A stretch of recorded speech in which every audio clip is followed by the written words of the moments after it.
17 U.S.C. 107 federal law allows citizens to use copyrighted media for fair use. That is, criticism, news reporting, teaching, and parody.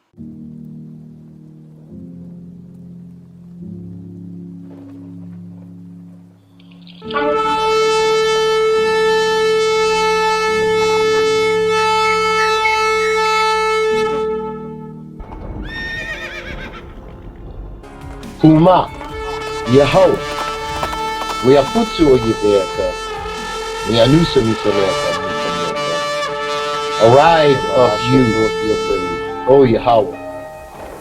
Kuma, let your enemies be scattered, and let those that hate thee flee from before thee. Let all of Yasharah, Yisrael, who love, worship, and praise Yahweh, give him thanks by saying hallelujah.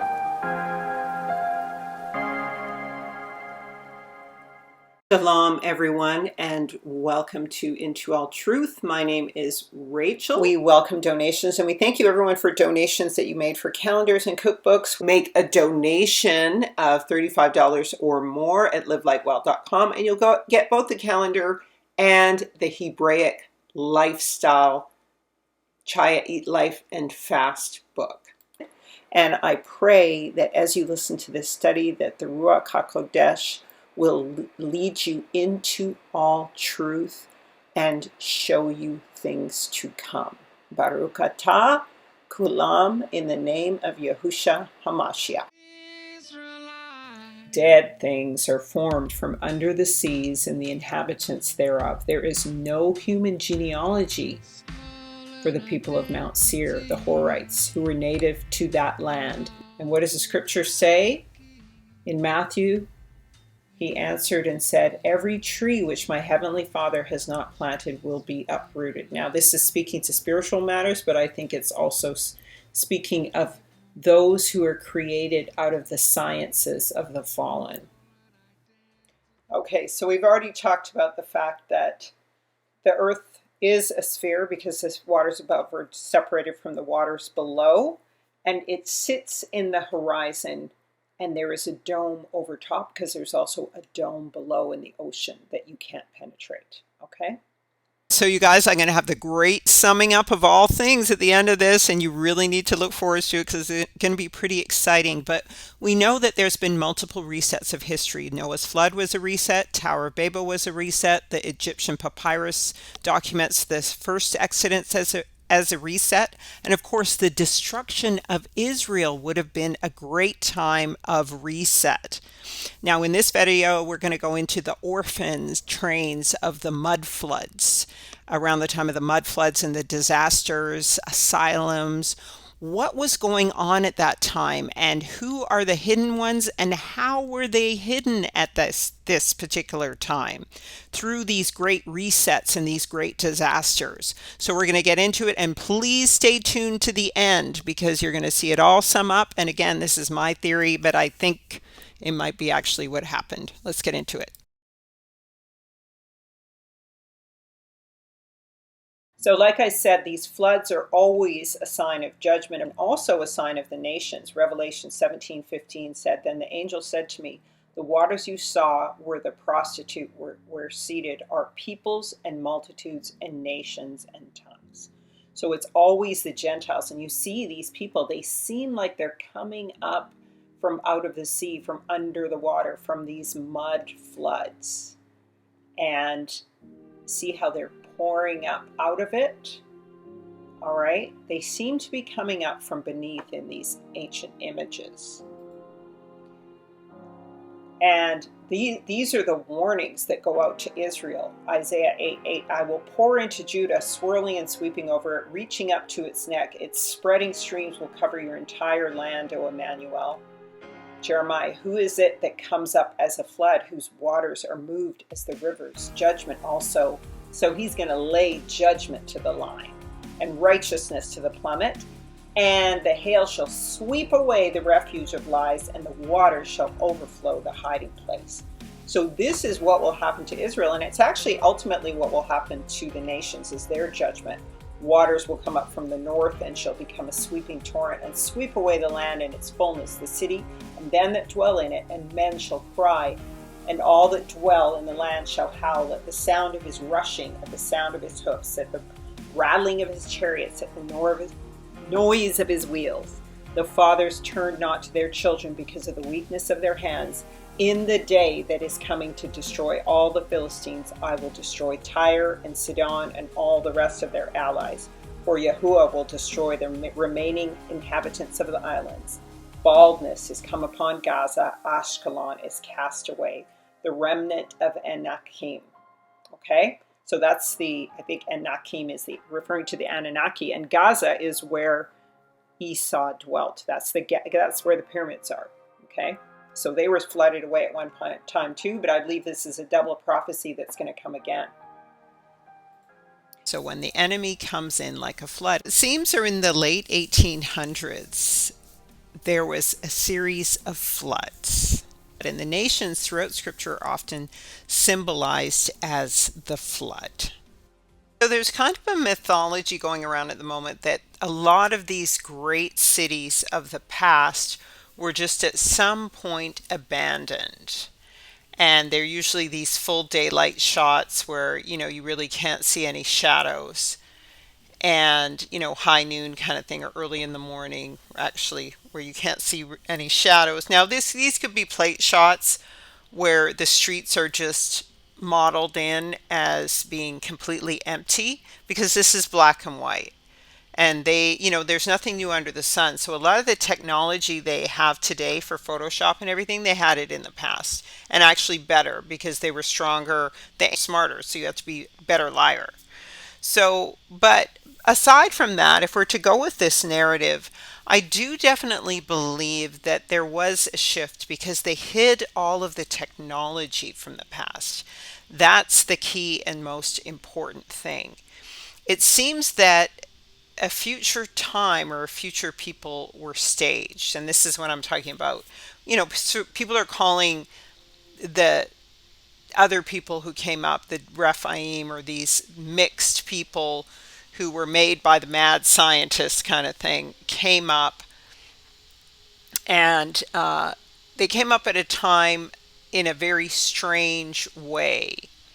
Show these images in the past where you've got these magnificent cities juxtaposed with these people in black, the black hats, right?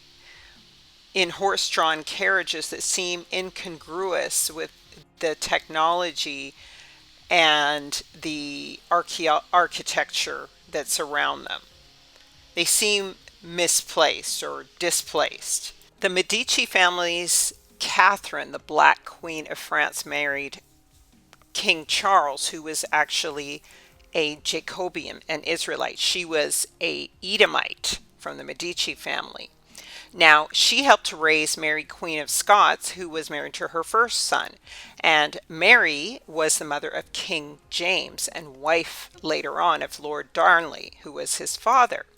And Queen Elizabeth later on adopted King James after Mary died.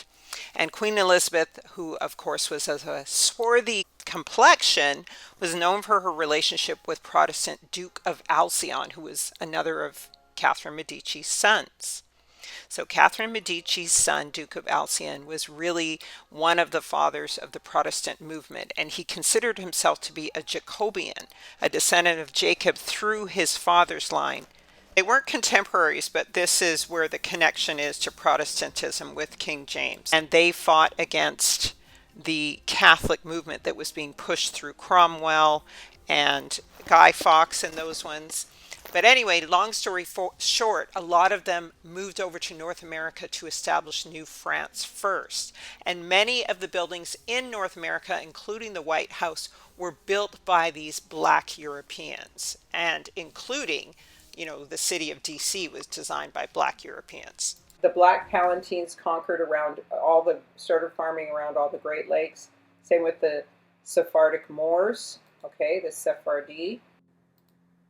Okay, so we already know that it was African Americans who built the White House. And they say stonemason Colin Williamson trained enslaved people on the spot at the government's quarry at Aquia, Virginia. Of course, these were the black Palatines who came over, and the black Britons who built the stuff they built there, who came to America and built the stuff here.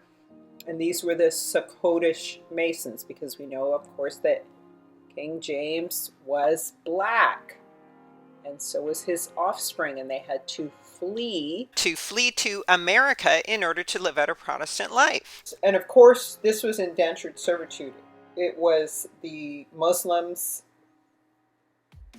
who had conquered Western Europe who were now fleeing, and the black Sephardi, as well as the true Israelites. So there was like a group of three people. It was Esau, Jacob, and Ishmael, basically, rebuilding America. And of course, they actually admit as well that we have all of these African Americans designing all of these buildings. And they always love to say, oh, it was a slave, because you guys are always slaves. Because you were the kings of the earth, so we always got to make sure we call you slaves. So they talk about his rate of pay and everything like that. But it was constructed by this guy named Reed. But it was Philip Reed, African-American slave, at Washington, D.C. So they say helped, but everybody knows the real history is that he did design it. So Benjamin Banneker, okay? So we know these cities and these buildings and these structures, right, were designed by the African Americans, the black Palatines, the black British, the black Scottish. Several world fairs all over North America, Chicago, San Francisco, various cities display the most amazing architecture and technology, which is then labeled as a fair and a fake set, and is summarily destroyed. And then this new population rises up that seems incongruous. And so what is this all about? And at all of these world fairs, there's these strange images of children, babies in incubators, and the option to potentially adopt them, which some celebrities actually do.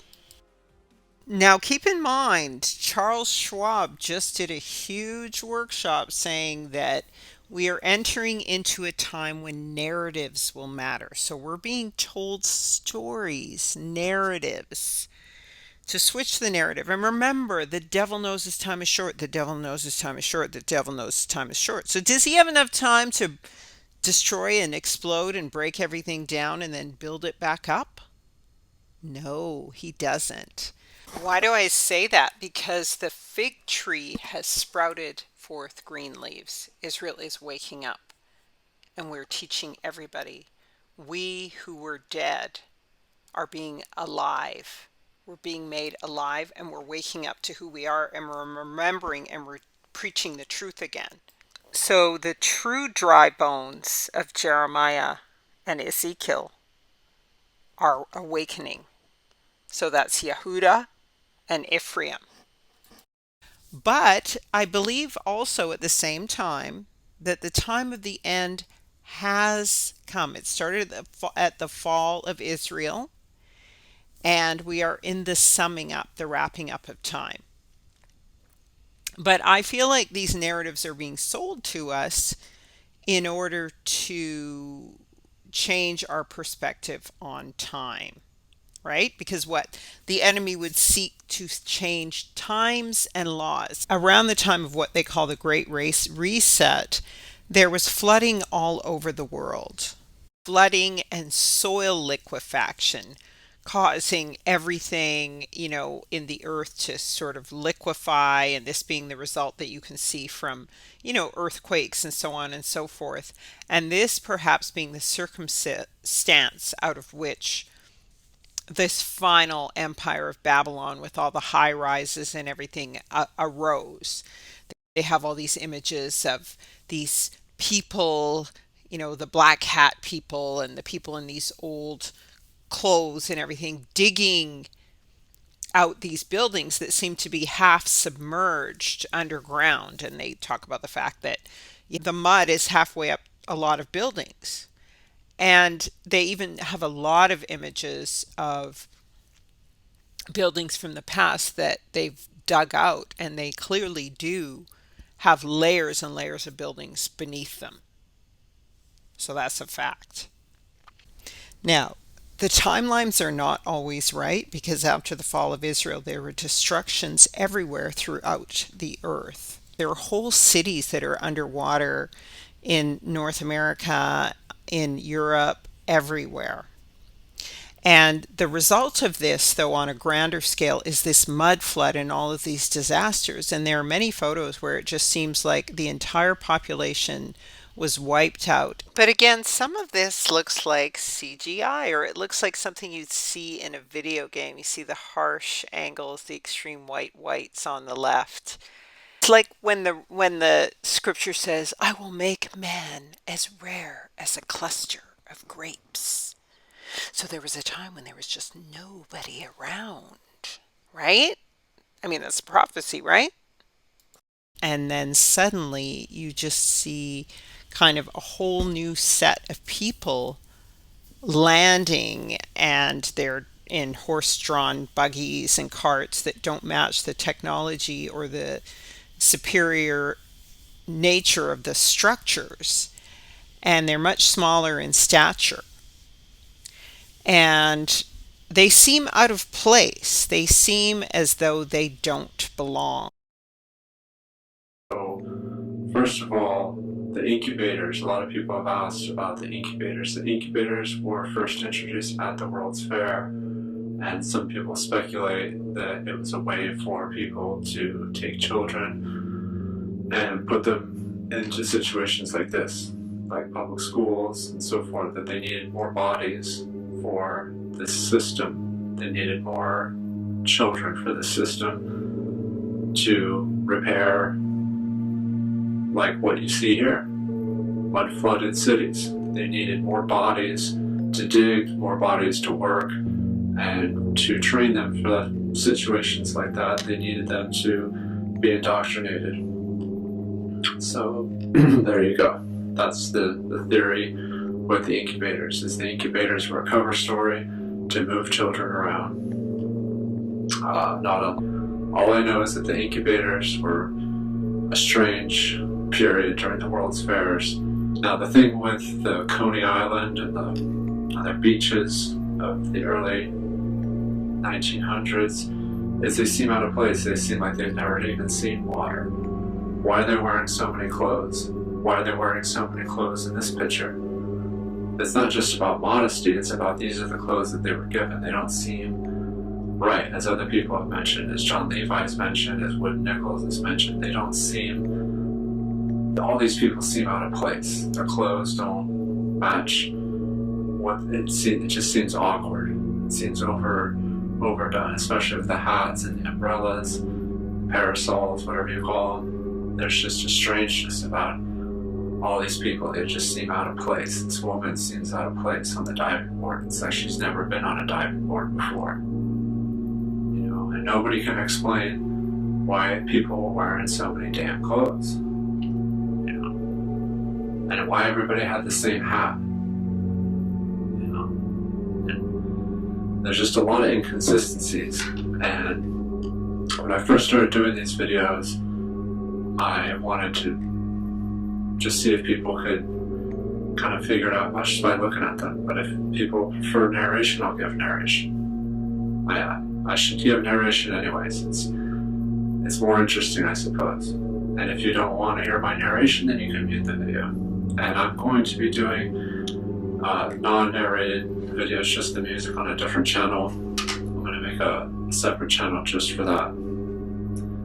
Anyways, like I was saying, with the hats, look at the hats. Now this picture I know is a lot to do with perspective, that those people aren't actually that much smaller than that foot, just kind of optics, but interesting nonetheless. Now this picture, I have no idea. It looks like Russia, but that's a pretty big bell. You know, I don't know, but I don't have all the answers. All I know is that all those guys got the same damn hat. And that's weird. They'll say, oh, well, there's only so many people making hats back then. And there was only so many styles. But this, it's weird. It's strange. It's like they got a kit. It's like when they got here, they were just given a kit of clothes. They didn't always fit, and it didn't always make sense. Those are telegraph wires. But still, it's a lot of them. There's some inconsistencies with the technology and the infrastructure. We had telegraph wires, but we had mud roads. We had telegraph wires, but we had horse poop. Dung. We had dung. We had dung in the streets. It just doesn't add up. We could build marvelous buildings, but we had horse dung in the street.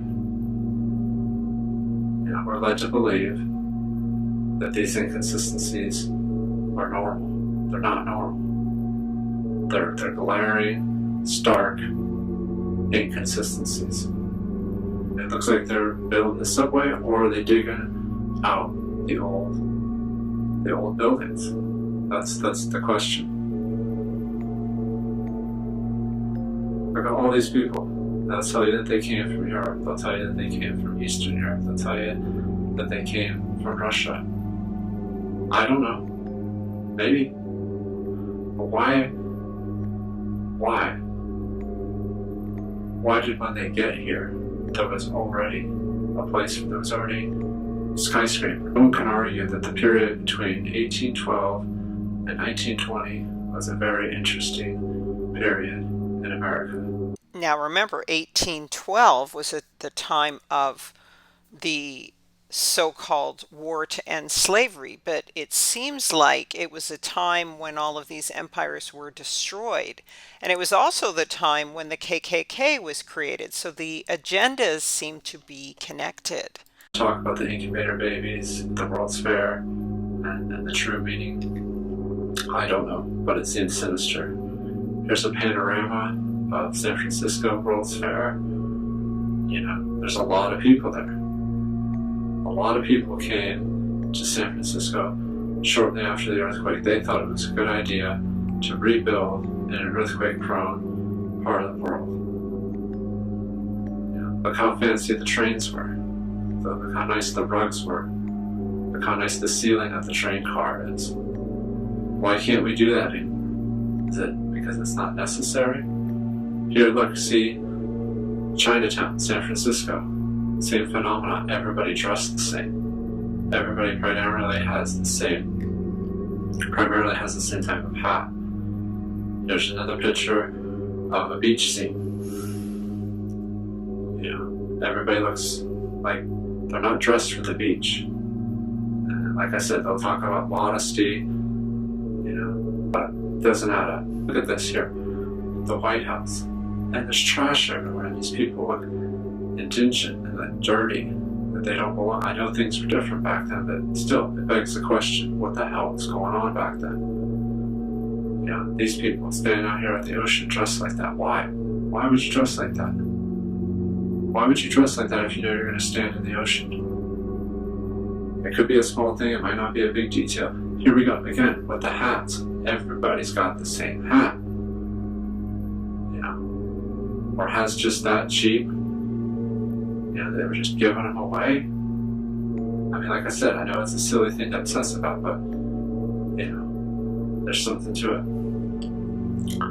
These children out on the street, probably going to get taken to some other family halfway across the country. Once again, here, Coney Island. What's the deal with the clothes? Doesn't add up. Just doesn't add up. And nobody's got a freaking beach towel. I don't have the answers. Nobody really does. But we all have our separate clues. We put those together, we can create a more accurate narrative. That's what it's about. It's about questioning the perceived narrative. The narrative that's given to us, the narrative that we're not supposed to even really question or look into and say, What's wrong with creating a new narrative? Orphan trade. Yeah, thousands and thousands of children were moved by orphan trains. Why? They say to get them out of big cities to bring them to rural areas. What if the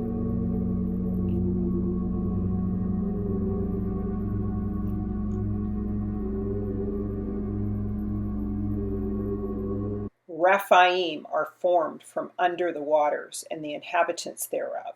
In other words, dead things are formed from under the waters, under the sea, the ocean, and the inhabitants thereof. When you look at the scripture, the earth was actually initially only 1/7 of it was water, and it's way more now.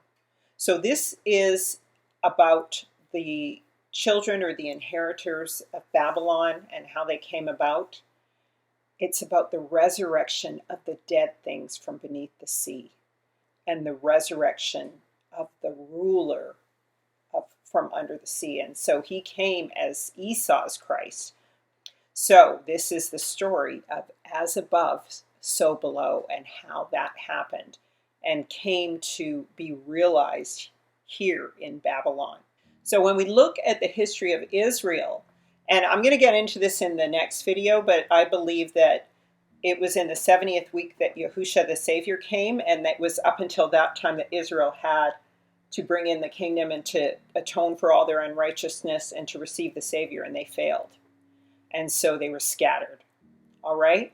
And so this is referred to in Daniel 7, but I'll go into detail about the Daniel prophecy in the next video when we talk about all these disasters. This video is about the nations and the orphan trains, etc. So in Daniel 7, it says, Israel was utterly destroyed and given over to the Antichrist. And so how long was this going to happen? Well, for a time, times, and half a time, right? So what is described here is the fourth beast, which was exceedingly dreadful, whose teeth were of iron and his nails of brass, which devoured broken pieces and stamped the remnant with his feet. And I beheld the same horn made war with the Kodashim and prevailed against them. Prevailed against them. So Israel is overcome. Why? When we read again in Luke, it says that Israel will fall by the sword and be led away captive into all nations until the times of the Gentiles be fulfilled. Okay? So they were overcome completely. So I beheld the same horn made war with the Kodashim and prevailed against them until the Ancient of Days came and judgment was given to the Kodashim of El Elyon, and time came that the Kodashim possessed the kingdom. So now this is why a lot of people think that the 1,000-year reign already happened. Some people think it's already going on. Well, how could that be with the 400 years of slavery and everything that, the African diaspora, Israel, has gone through? Impossible. But it is the come up and the 1,000-year reign for Satan and his children. It was the come up for them. So the fourth beast shall be the fourth kingdom upon the earth, which shall be diverse from all kingdoms, and shall devour the whole ear, and shall tread it down and break it in pieces. And he shall speak great things against the Most High, and shall wear out the saints. So break it in pieces, wear out the saints, and think to change times and laws. Think about it. He's going to try and do it, and they shall be given into his hand. All right, so he overcomes, he prevails against them. They're given into his hand. They're broken into pieces. They're trodden down. They're devoured, the whole ear. And he shall wear out the saints of the Most High and think to change times and laws, and they will be given into his hand until a time, times, and dividing of time. And so this was the scattering. And this ties into the overflowing flood, which I just reviewed. This is the time of Jacob's trouble when he is being scattered to the four corners of the earth. Esau is chasing him, and Esau is taking over the whole world and about to set up Babylon. And part of this is the 7 nations, the beasts, the seed of the beasts with no nation. The fourth man, beasts of no nation. When we look at this image of Quetzalcoatl, we see many things. We see the 3 sons of Noah, the black, the red, and the light brown or yellow, and a fourth man who is white. We see this in the beard of Quetzalcoatl, who is kind of the bearded white man, Santa Claus. We see this 3 to 4-headed man repeated throughout culture and around the world. But what is this picture really saying? It's speaking to the dead things that come up from out of the sea and the inhabitants thereof. Quetzalcoatl raises his hands to the heavens as though asking Yahua, or pretending to be the Elua of Elohims, or the God of gods, as above, so below? As above, so below, the moniker or saying of the Illuminati, light bearers, Masons, Macedonians, Babylonians. Let's call it what it is, Satanism. We see the black, the red, the yellow, and the white. And the white is usually associated with leprosy or dry bones, the dead things that come from out of the sea. The Day of the Dead. So this is about the nations, the enemy who comes in like a flood. And I'm going to try and connect this to the mud floods and the disasters, and finally really the orphan train children and the inheritors of Babylon. I want to make a connection between them and the RAPHAIM and the tradition of the RAPHAIM being mixed in with Israel according to scripture. So let's get into it. Okay, so there's this book on Ireland, and there was a period in history where the British Isles were separated from the continent. And it says here in the footnotes, accounts are given by our ancient annalists of the Great Lakes in various parts of Ireland having suddenly burst forth in remote times in Ulster, 1,000 years before the Christian era. It is said that those lakes were to burst forth, overflowed, and the adjoining plain drowned in its waves. Was the Lord displeased against the rivers? Was thine anger against the rivers?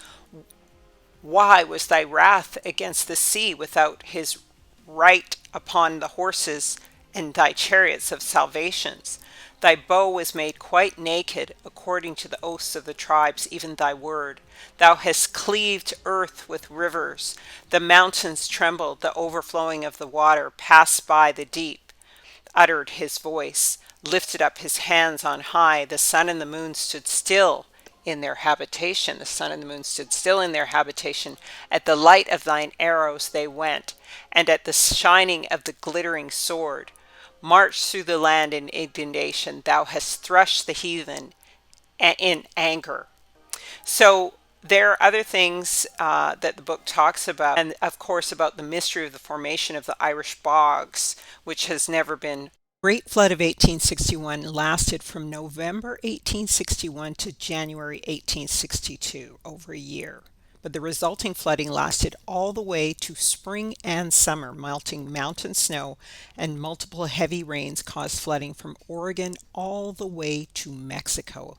It was caused by a wet weather pattern known as an atmospheric river, which is a constant flow of vapor hitting the west coast, falling as rain in the lower elevations and snow in the mountains. The atmospheric river is what it's called. It battered the entire coast and lasted until it turned California Central Valley into an inland sea, an overspreading sea. Sacramento, the capital, was underwater for months, so they had to move the state government to San Francisco. It's unknown how many people died, but hundreds and thousands of livestock were lost, and about a fourth of the real estate in California was destroyed. We already discussed the beasts of no nation with respect to the Mongoloids and Prester John. Please watch my Prester John series to see how Esau Edom mixed with many nations to make the Mongoloid horde and the Khazarians to form the Tartarian nation. According to Jeremiah, behold, the days come, saith Yahua, that I will sow the house of Yasharel and the house of Yehuda with the seed of man and with the seed of beast. So that's Judah and Israel sown with the mixed multitude of nations. However, today we're going to explore the beasts now of no nation. Even the Canaanites who were Hamites had a portion of a share in the earth and an inheritance, even though they were part fallen angel seed. But the beasts of no nation, dwelling in places like Tartaria, had no portion in the land of the earth. However, the Creator of all did prophesy that he would graft in the nations for their salvation. In Acts 11:18 it says, when they heard these things, they held their peace and glorified Yahua, saying, then hath Yahua also to the Gentiles granted repentance unto life. In Malachi 1:1 it also says, from the rising of the sun even unto the going down of the same, my name shall be great among the other nations, and incense shall be offered for my name, a pure offering for my name, which shall be great among the heathen. So there's a prophecy of their salvation. But who are those who will be thrown into the fire, aside from those who reject the Creator? And how did they get here? The book of Daniel also spoke of the fact that the enemy and other nations would seek to mix iron with clay, but they would not cleave to one another. Yahua said that he would cause every seed that he has not planted to be thrown into the fire. And so we wonder today, are these the beasts of no nation? So the scripture says that at the fall of Babylon, each man will return to his own land, and there are special allocations for the lands of Shem, Ham, and Japheth. And anyone who's out of their land will be under a curse. But where will the beasts of no nation go? That's what Israel was before when they lost their identity. But now this will all flip. And of course, there were all of these orphans. Over 250,000 were shipped all over America. And of course, mixed in with real Gentiles to hide their identity. Because what was needed was a great reset, was for people to forget the past completely and be reprogrammed for the final Babylon. And of course, there were all these other beings or nations up north coming from Tartaria who were perishing for lack of knowledge. They had great ignorance about cleanliness, and they were mixing in with beasts. They were dogmen, horsemen, lion men. And so I believe these are who the beasts of no nation come from. And Isaiah goes on to say, though the number of Israel be as the sand of the sea, only a remnant of Israel will be saved. And Yah sends out the sword after them. He sends out fire after them. And they're destroyed by these great plagues of destruction. Whole earth then endures these massive destructions, earthquakes, volcanoes, signs in the heavens, because of why the scripture says hell is enlarged in the earth because of Israel, because the covenant they made with death. So this is the time of Jacob's trouble, or the straightening of the way of Jacob. And so when is that time of Jacob's trouble? Exactly.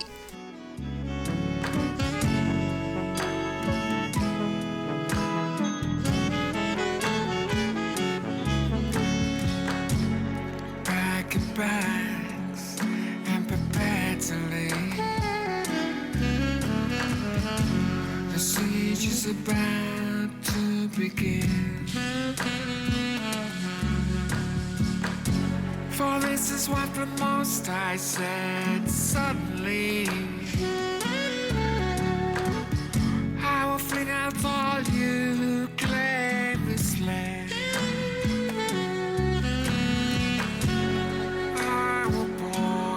Troubles upon you, great troubles upon you, and at last you will feel my anger. My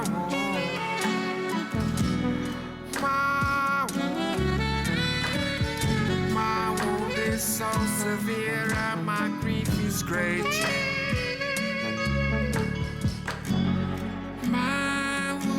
Severe, and my grief is great. My sickness is incurable, but I can handle it. My home is gone. My home is gone, and no one is left to help me rebuild.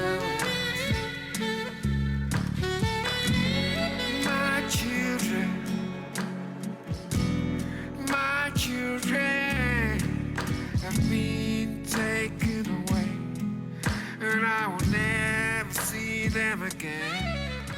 How is the flood connected to the Pope? Well, the Pope, the scriptures talk again and again about how the abomination of desolation will be seated in the place of the Most High, and that is the Vicar of Christ.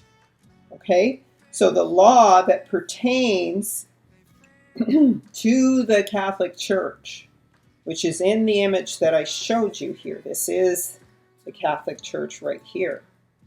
Okay, that's where the Vicar of Christ sits, right? And you see this image of Ha-Satan coming up from the sea, all the seaweed behind him and everything, right?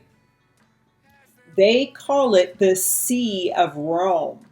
Now, this is not S-E-E, it's truly S-E-A, or Apostolic See, the jurisdiction of the Pope and his role as Bishop of Rome. And of course, Admiralty law is maritime law that governs nautical issues and private maritime disputes. It consists of both domestic law or maritime activities, private international law governing relationships between private parties operating or using ocean-going ships. Now, when we read the New Testament, the Brit Hadashah, it's all about seas. Don't shipwreck your faith. Yahusha is going to cause you to be fishers of men. They drew down their nets and drew up all these men.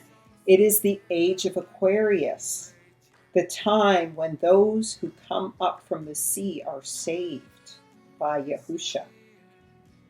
All right? And now here's the key to this. Admiralty law was also used as an alternative to common law in Norman England. Okay, so these are the Normans, the Norsemen. Okay, Charlemagne, who took over the identity of Israel and all of their lands, which previously required voluntary submission to it by entering a plea seeking judgment from the court. Okay, previously, currently, Admiralty law rules. This is the Marine Kingdom. All right. Now, we're going to get into this later. But let's see some correlationships. We look at Madame Blavatski and the Secret Doctrine, and she has all these theories about these other races that were created. And you see the image of the sea here, right? The Aryan race is coming from the lowest point under the sea. There's the polar race, the Hyperborean, Lemurian, Atlantean. There's Shemites, which are the Phoenicians. Okay, that's Esau with the Canaanites. Taurinian, the Toltecs, right? So that's the Hamites, right? The Mongolians. So that was the group we talked about earlier, right? Those were the first to be grafted in, but now it was the ultimate time of the Gentiles, when the fallen angels, the truly fallen seed, gets grafted in, right? Okay? And so she talks about these races in Canada, Greenland, Iceland, the second root race, but you see that it's very much represented by the sea, okay, the underworld. And there's all kinds of ancient imagery from the past of people using underwater outfits to go down into the sea, undersea clothing, and it's forever carved in stone at this empire, at the Hoysala Empire in India. There's this temple, and you see all these images of men in these underwater sea suits, or what you call space suits. Okay? And there's a whole spirituality attached to Egypt around the marine kingdom. So remember Dagon, the fish god, in 1 Samuel, when the ark gets captured, what happens? The ark is taken by the Philistines, right, in Egypt, descendants of Ham, and they get the ark because Israel's been unfaithful, and in particular the Levitical priest's sons were. And so they take the ark and they put it into their temple, and it continues to throw down this god called Dagon. All right? Eventually I have to send the ark back with 2 calved heifers, but that's the sidebar. Dagon, the fish god, is the god of the Philistines, who are Hamites. Okay, so that's in Egypt, right? Now, historically as well, when you're looking at the East Indians, among them is this Matsya, who is a fish god. Fish god. Why? Because how were the fallen destroyed? They were destroyed in the ocean. They were destroyed with what did I show you already? The overwhelming flood, the great flood of Noah, right? Around the time of Noah. Their other gods include Poseidon. He was one of the 12 Olympians. All right, he's the god of the sea storms. There's also another god who has a triune kind of pitchfork he holds like the devil. So there is a whole history of underwater sea gods. All right, so the demon seed. This is sort of a history of the mixing between the seed of man and beast with the seed of Israel. And so it is mentioned that Yahusha descended into the lower parts of the earth to preach to those in the underworld in Ephesians 4:9, but it's in brackets, so that's not necessarily a pure translation. But he does preach to imprisoned spirits in 1 Peter 3:19. Also in Philippians 2:10, it says that at the name of Yahusha, every knee should bow, of those in heaven, those in the earth, and those under the earth. And then Matthew says, follow me and I will make you fishers of men. Also in Luke 5, Simon is commanded by Yahusha to send his net down into the sea. And he says, Master, we have toiled all night. And of course, nighttime is the best time for fishing. And it says, then they caught fish till their net was breaking because they obeyed Yahusha. And he said, do not be afraid. From now on, you shall catch men. And so we see here, this is the time of fishing for the people of the marine kingdom. That's kind of what this religion, this teaching is about. This is the redemption of the fallen. So what was the promise to the Gentiles? Well, when we see Cornelius the centurion in Acts 10, there's a whole discussion in Acts 10 and 28 that it's revealed that no longer should these apostles call any man common or unclean. No man should be called common or unclean. Now, remember, Romans is all about the seed still matters. So you don't call others common and unclean. However, regarding the seed's still first. So this is what Peter learns. Now, Peter is my favorite apostle. But yeah, so Peter is probably the most resistant. And it says, in every nation that feareth him and worketh righteousness is accepted by Yahua.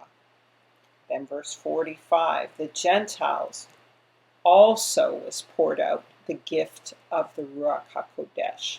So they of the circumcision which believe were astonished, as many as came with Peter, because that on the Gentiles also was poured out the gift of the Ruach HaKodesh. So that's right, in the last days Yahua will pour out his spirit on all flesh. He says all flesh. Doesn't just say humans, right? And then we have these scriptures that talk about the grafting in of the Gentiles. This isn't just Japheth and Ham, perhaps. And when they heard these things, they held their peace and glorified Yahua, saying, then hath Yahua also to the Gentiles granted repentance unto life.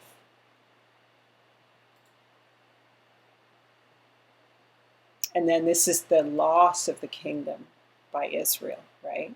And your children shall not be fruitful, for they have despised my commandment and done the things that is evil before me. Your houses will I give to a people that shall come, which not having heard of me, yet shall believe me, to whom I have showed no signs, yet they shall do that I have commanded them. They have seen no prophets, yet they shall call their sins to remembrance and acknowledge them. I take witness with the grace of the people to come, whose little ones rejoice in gladness. And though they have not seen with bodily eyes, yet in spirit they believe the thing that I say. And now, brother, behold what glory, and see the people that cometh from the east, unto whom I will give for leaders Abraham, Isaac, Jacob, Cronus, Agius, Zechariah, Malachi, which is also an angel of the Most High. So, like Michael. Salvation has come to the Gentiles. So that's the nations. It's beyond, typically it's Japheth that's known as the Gentiles, and as well as anybody outside of Israel, but ultimately it is also the fallen seed. Okay, even these specific nations. All right, and so do we have any sort of a history of this? Yes. Christopher Columbus documents seeing in 1493 these mermaids in the ocean. Okay. As well, when we look at modern stories today, this actor Haya plays this black man who kills his father and makes a covenant with death to try to defeat Aquaman. And this is a callback to Isaiah 28:17. Judgment I will lay to the line, and the righteous to the plummet, and the hail shall sweep away the refuge of lies, and waters shall overflow the hiding place. And your covenant with death shall be disannulled, and your agreement with hell shall not stand. When the overflowing scourge shall pass through, then they shall be trodden down by it. So this is what happened to Israel. Most black people will talk, and they'll tell you they can't swim. They don't like deep water, right? Overflowing flood, right? And how did this happen? Well, I've talked about it in the 666 video, and I'm going to upgrade that in my next video, which follows this. I'm going to update it. Well, because Israel sinned, Judah sinned against their creator by whoring after strange gods and strange women first, then strange gods. So Solomon had his 700 wives and 300 concubines, and David got involved with Bathsheba, who was a Hittite. And they were not supposed to go with these nations of other women because the other women take their heart away lead their hearts after other gods.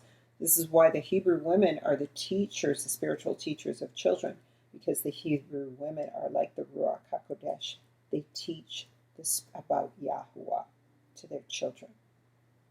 All right, the women of the other nations do not, unless they're in the grafted in stage when they're representing Israel. Okay, so that I would never write off the Gentiles and even the grafted in people of other nations who come into the house of Yah. Okay, so that's Ishmael and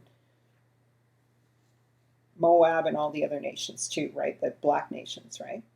So it says, at that time, saith Yahua, they shall bring out the bones of the kings of Judah, and the bones of the princes, and the bones of the priests, and the bones of the prophets, and the bones of the inhabitants of Jerusalem out of their grave, and they will spread them out to the sun and the moon and all the stars and all the hosts of heaven, which they have loved. So they're worshiping the sun and the moon. That's why you don't use your calendar purely by the sun or the moon, which they have served, these gods of the sun and the moon and the stars, after which they have walked, and to which they have held, and which they have worshipped, and they shall not be mourned for, neither shall they be buried, but they shall be for an example on the face of the earth. Sorry guys, can't read that, but that's what it says. Because they chose death rather than life, even to all the remnant that are left of that family in every place, whither I shall drive them out. So Yah punished Israel and drove them out because they chose to worship the sun and the moon and the stars. And they defiled their ancestors' bones by spreading them out before the gods. And that's why the nations, when you go to these catacombs in Europe and everything, and you see this dosi has cephalic heads, this is the head of all the Africans, the skulls and bones. This is why everyone worships skull and bones. Here's another scripture that talks about these people of the north as an overflowing, overspreading flood. Behold, the people comes from the north. Nations will be stirred from the end of the earth, and they shall lay hold on the bow and the spear. The people is fierce, they'll have no mercy. Their voices as the roaring sea. They shall array themselves for war against thee as fire on horses and chariots, O daughter of Zion. For out of the north there cometh a nation against her, which shall make her land desolate, and none shall dwell therein. They shall remove, they shall depart, both man and beast. All right, so again, this is the nation that is a flood as the roaring sea. That's how you know who they are. And so, this is the, that's how you know who they are. And this is them coming against Petra. This is them coming against the land of Israel and even the lands of all of the Shemites, this nation. The army from the north, from Tartaria, the people who are the dog people, the people who are Anubis, the people who are demons and creatures, the dead things that come up from out of the sea, right? Agius, Zechariah, and this is the covenant which of is death, also an angel, right? That so so you can go to all the catacombs from Russia all the way to Britain, all the way down to Spain and France, and you see the docephalic head. Sorry guys, I forget to pronounce that. I used to have it before, but I don't anymore. But this is the skull. Okay, skull and bones. So when you hear about these societies, skull and bones, all of these kinds of societies, that's how you know they are living off the death of Israel. Israel has become the dead, the dry bones that will rise. And the prophecy of the dry bones was given for a season to the dead things beneath the earth and in the sea. Okay? So it's a total switch. Again, it's stolen identity, identity theft, and the big switcheroo, as above, so below. So what was happening top side of the earth for Israel gets flipped. Israel goes down under, just like they call Australia down under, and the people down under come top side. All right, and how do we know this? There's many stories. We have the story of Black Orpheus, Black Light. All right, it's actually called Ufuro Negro. We talked about that in my videos on the Northern Kingdom and on Japheth and the Shemites. They were the people of Ur, of the Chaldees, the light of Yah. Ufuro Negro, Ur, Negro, Ur, the light of the Negro. And so this is the day of their death, the day of the dead. All right, and so this is celebrated in the movie Black Orpheus. I suggest you guys see it. It's very good. I saw it when I was a child. It really haunted me, and I see why to this day. But here is Black Orpheus, Eurydice. So Ur-dice. So she's the door of Yah's set-apart place. She's the light of the door. This is the woman Israel, seduced by death, Satan.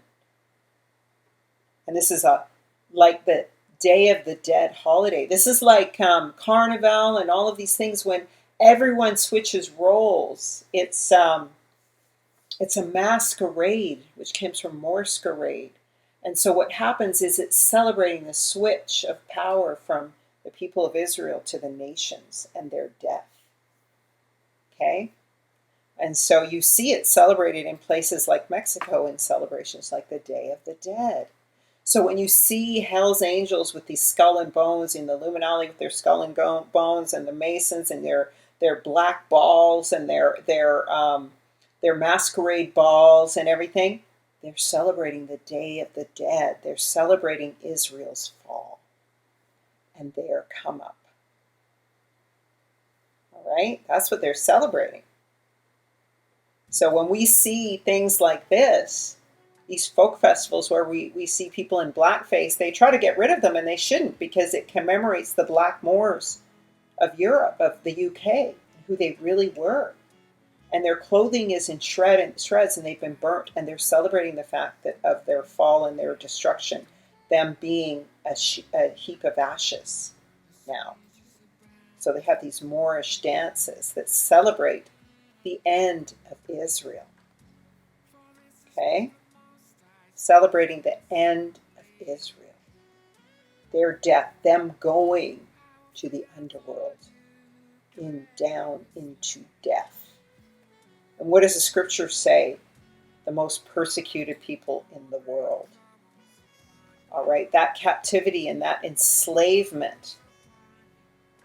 This is why it says of Israel, he hath confirmed his words which he spake to us, and against our judges that judged us, by bringing upon us a great evil.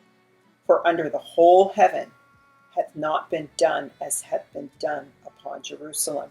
So remember, it was 10 million who died, who were starved to death in the 60s in that war between the Fulani and the southern nations of Nigeria, the Igbo and stuff.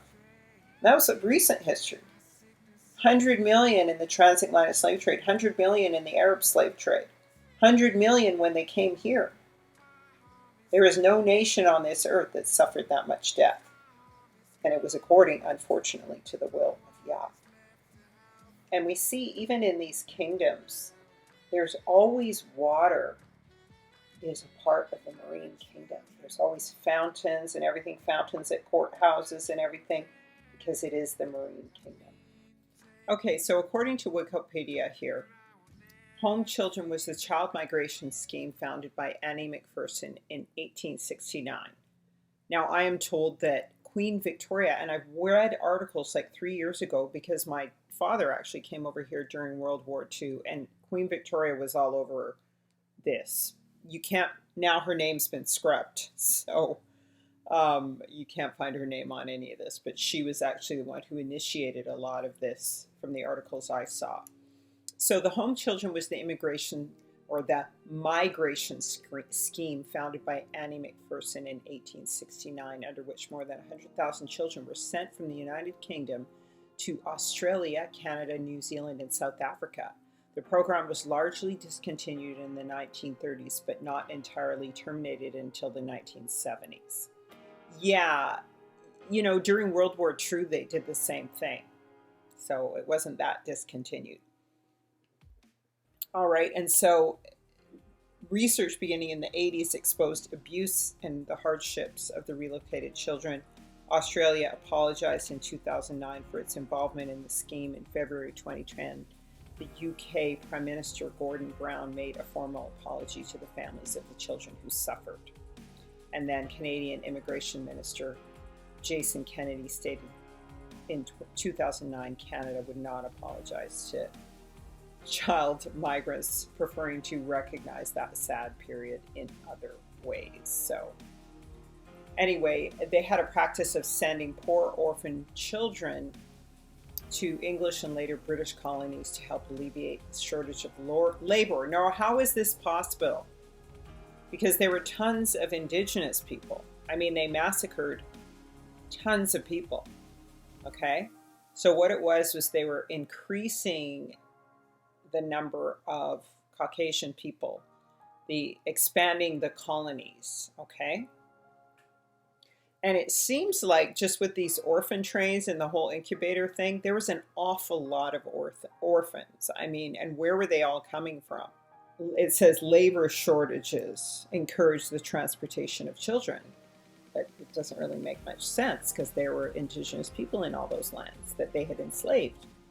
This account talks about how these kids were raped and molested constantly as children, and they were abused and barely had enough to eat in Australia. And this was also in South Africa, all over the world. So it seems like they were doing a replacement population thing, and it didn't matter to them how the children were treated. But I'm just wondering where they got so many of them. That's the question that everyone was asking, like, how could there be so many children? There's actually a case where they're talking about all the children in Australia, and they're saying that all these women are working in factories and they're getting pregnant and having children, but who are they getting pregnant with? It's like it's an all-women factory, and they're not allowed outside. So it's very fishy, and that's when the whole incubator thing comes into play, right? And there's the whole... It was said to be a policy of social engineering, and in 1947 it was noted that the Australian government wanted as many child migrants as it could obtain What did they want with all those children? And what would become of them? Children were placed in the care of orphanages, whether their parents were still alive or not. We have the horror of the stolen generation of Aboriginal and Torres Strait Islander children who were taken from their families and either placed in institutions or in foster care with white families, completely cutting them off from their own families, their country, and their culture. These children were more often than not also abused sexually, physically, and psychologically, and not to mention the trauma of being taken from their homes. Then we also have who the Australian government now refer to as the forgotten Australians. These were the child migrants who were shipped over to Australia from the early 1900s right up into the 1960s. They're often told they were orphans, but most actually had mothers who were single and forced to give up their children. So Australia's history is full of child abuse of both Aboriginal and non-Aboriginal children throughout the generations, which is awful and absolutely heartbreaking. And many families are still dealing with the intergenerational trauma to this day and will do for many years to come. It seems, Jojo, that there was a focus by the government, to put it simply, to break up family connections, removing children from their homes with little to no good reason. And looking back, there doesn't appear that anything at all positive came out of what the government did to these children.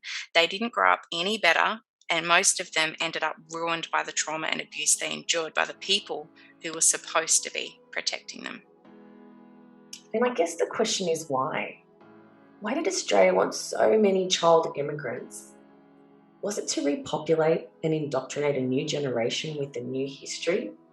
Setting up again after the last great reset? So now back to the orphans. In 1993 and 1902, there was apparently over 200 immigrants on the island of Ellis Island when a fire broke out, and apparently all the records were destroyed of the immigrants and the children. And then it says, genealogists and historians have lamented on the loss of the 1890 census for more than a century. When researchers inquire about the 1890 census, their questions are quickly dismissed with the explanation that a fire destroyed the records. The truth, however, is more complicated. The 1890 census records did sustain extensive smoke and water damage in two different fires in 1896 and 1921. But the damaged records sat languishing in a warehouse until the 1930s, when Congress ordered them to be destroyed. And so firefighters soaked the building with water to quench the flames. When the smoke cleared, 25% of the 1890 census schedules were destroyed, while half of the rest sustained water damage. And of course they would become moldy and they'd have to be destroyed. Okay, and so they debated whether or not they could save them. But you see here's race and everything is on there. White is one race, and then mulattoes, octoroons, the Asians, the Japanese, the Indians, and blacks are all listed there. So you see that they're dividing up the racial groups here, and we'll see how this becomes relevant later. Now, there are some of these documentaries where they talk about the orphans from the orphan trains not even having names, or they found them in a church, so they named them after a church. I mean, where there's absolutely no records at all of them coming from anywhere. The thing that I was told at the time, that orphanage where she had stayed at had burned down. They'd lost all their records. Now, whether that was true or whether they just didn't want to pass them on, them days a lot of your kids adopted, they couldn't find out much about themselves. Well, we don't have any record of you, but we baptized a lot of children over at the New York Foundling Hospital, which is only about 2 blocks over here. So I dashed over, and they said, "Oh yes, you were here." They gave me a baptismal certificate as if my adoptive parents were my birth parents. and said, that's it, that you don't need to know anything more. Goodbye, and don't ever bother us again, more or less. The Nation of Islam. They have this whole story about this mad scientist that creates white people, and they're claiming it was Jacob on the island of Patmos, right? And he started the creation who lived 6,600 years ago and began the creation of the white races. All right. So that's an interesting 66 is the number, right? Of course. And he was living on the island of Patmos. Isn't that where John the Apostle lived, on the island of Patmos, right? All right, so Louis Farrakhan supposedly is continuing to assert that this is true. You can see how the Gentiles could have been mixed in with these other children to maybe discriminate against them or cause confusion or make them feel like they were the ones who were enslaved. Like this was a last 100 years you were enslaved narrative. So you think you are the slave narrative. Or in fact it was true Japheth enslaved amongst these other nations, Shem, Ham, and Japheth, and the whole world went into slavery because the scripture says hell was enlarged because of Israel. So another interesting thing about this particular fire is, a testimony of one of these guys who came from Ellis Island and what they used to call it. In about 1960s, we really were concerned about the orphan train because we knew that my father, whose name was Frank Rafferty, had come out here on the orphan train. And he had mentioned that there were many of these young people that came at various times. And we had a misconception for many years that we thought an orphan train rider was a one-time situation where they just brought a train load out with a bunch of kids and that was it. But this went for many years. There were different times where they would send out orphans, and so my father came to Victoria in 1901, and then as my father became older, he said, someday I'm going to retire and I need to get my birth certificate. He never could get a birth certificate. And especially on his marriage, they needed a birth certificate. And he always knew that he came from New York, and he always called it Spikendival. He said, I came from Spikendival. And I said, my God, where is Spikendival? And he said, well, it was along the river. And he said many of the kids wanted to leave the orphanage where he was at, and they would try to swim across the channel there in spite of the devil. And so therefore it became known as Spikendival, which in German meant the devil.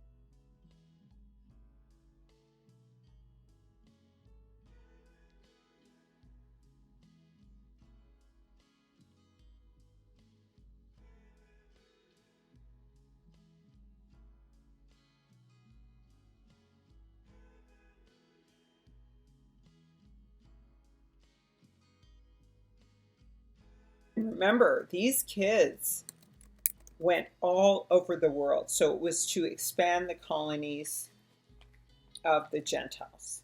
So there was a larger agenda beyond this to colonize the world and have a group of MK Ultra mind-controlled people who would believe whatever they were told because they were always responding out of trauma and just needing to survive. It was all about mind control. Because when you enslave someone and you traumatize them, you can program them like a zombie, and these were children. So this is the same thing that was done to black slaves. So it's just very curious. It might be a combination of the enslavement of the Gentiles before the Amorites and the beasts of no nation took over for the final hour of the beast. And so this is why I say, Jeremiah 31:27, behold, the days come, saith Yahua, that I will say that so the house of Israel and the house of Yehuda with the seed of man and with the seed of beast. And so this is further confirmed in Blavatski's secret doctrine.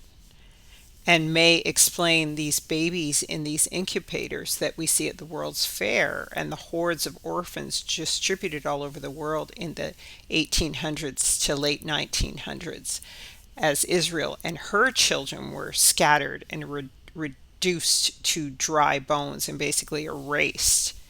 All right. So her book says, therefore, the root race of man, sexless and mindless, had to be overthrown and hidden until after a time.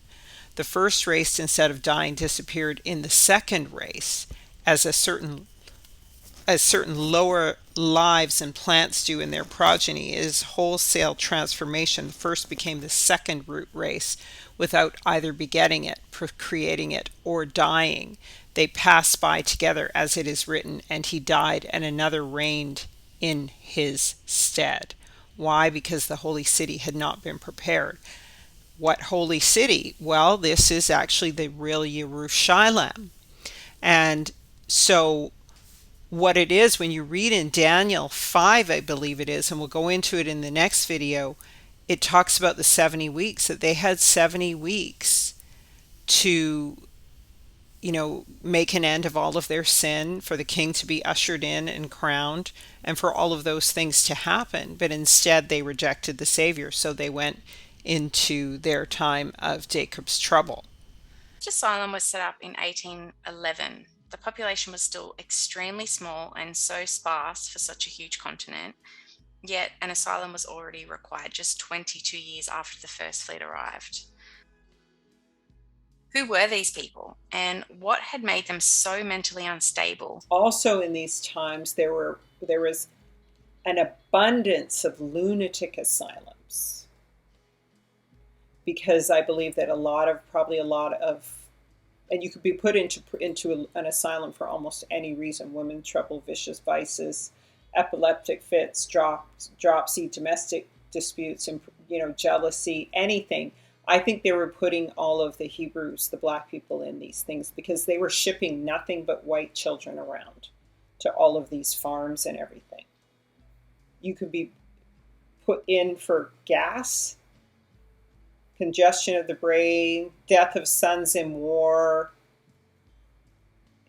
politics, political excitement, tobacco, like anything. They would put you in these things. So basically it's like now any reason they put you in prison so that you can get into the plantation system. But it was the same thing, and they were allowing a different people to take over the nation. Yeah, they look much older than the 1800s, don't they? I totally agree. And where do these stairs lead to, Casey? Somewhere majestic, I think, Jojo. Probably not a lunatic asylum. I don't know. And what is this? A dungeon? It looks so old world, doesn't it? Like it was a part of something bigger once upon a time. Are they already there and simply being redesignated? Ding, ding, ding. Yes. It really does. Our official historical narrative will have us believe that we started out as a penal colony of just 1,000 or so people, and that we grew so exponentially in the next few years that it required multiple jails, orphanages, and asylums.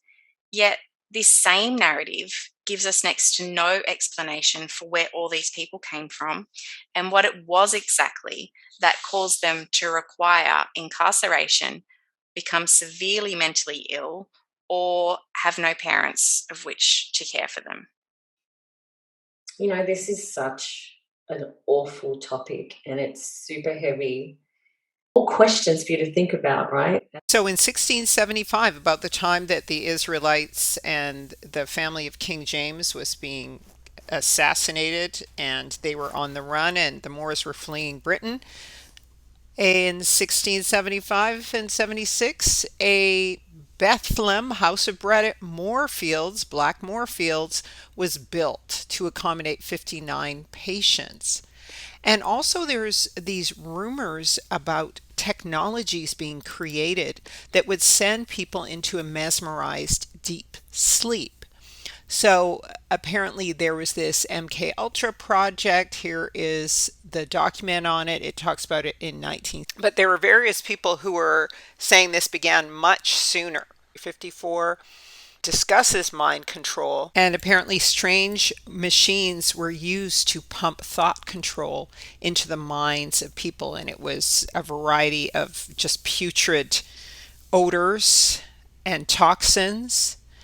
And then, of course, there was also these types of institutions built in the United States to mind control people.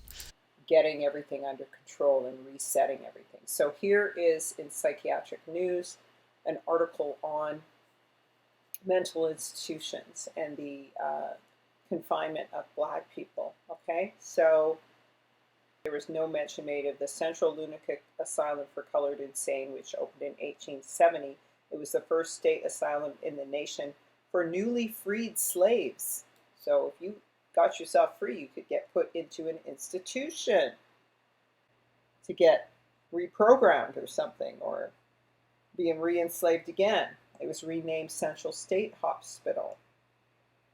At all these, the opening of Central Lunatic Asylum for Colored Insane in 1870 culminated in a decades-long series of military, legislative, and medical debates, negotiations, and data analysis that inflated the impact that freedom would have on increasing rates of insanity, violence, and crime in the newly freed African American population. The census falsely reported that free African Americans in northern states had a rate of insanity 10 times greater than represented by the number of Black individuals in asylums in the southern states. These bias findings failed to indicate that only Galt's Hospital at Williamsburg admitted free Blacks prior to the mid-1800s. The false predictions of rates of insanity would substantially increase if enslaved individuals were freed from bondage. Oh my gosh. So they said you were crazy if you didn't want to be a slave. I've heard that before, but there it is, you guys. And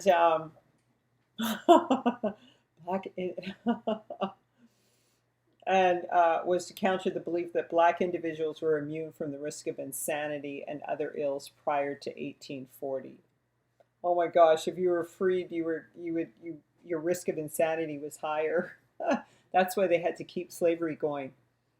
1870. Virginia's Lunatic Asylum for the Colored Insane.